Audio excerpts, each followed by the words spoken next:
بسم اللہ الرحمن الرحیم۔ کیا روزے رکھنے کے لیے زبان سے نیت کرنا ضروری نہیں ہے؟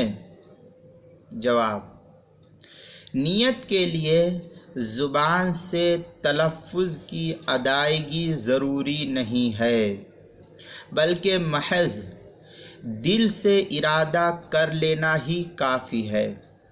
حتیٰ کہ فقہا لکھتے ہیں کہ روزے کے لیے سحری کھانا بھی نیت ہی کے قائم مقام ہو جاتا ہے، اس لیے کہ جو آدمی سحری کے لیے اٹھا ہے اس کا روزہ رکھنے کا ارادہ ہے، لہذا سحری کھانا بھی نیت ہی کے قائم مقام ہے۔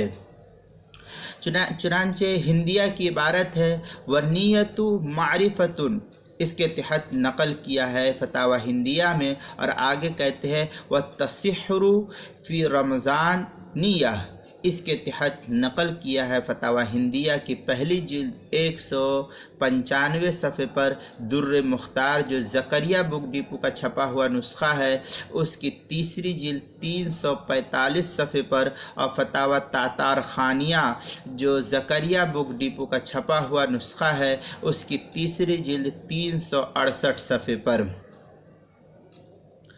اب یہاں پر ایک مسئلہ رہ جاتا ہے کہ بعض لوگ یہ کہتے ہیں کہ عربی میں نیت رکھنا ضروری ہے اور عربی میں نیت کرنا ضروری ہے، تو جواہر الفقہ کے اندر لکھا ہے کہ بعض لوگ عربی میں روزے کی نیت ضروری سمجھتے ہیں، یہ صحیح نہیں ہے۔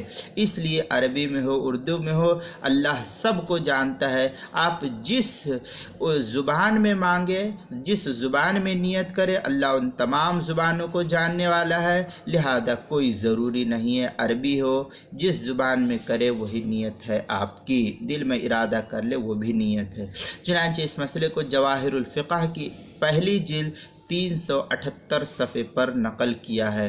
اردو کتاب المسائل دوسری جلد 147 صفحے پر اس کو نقل کیا ہے۔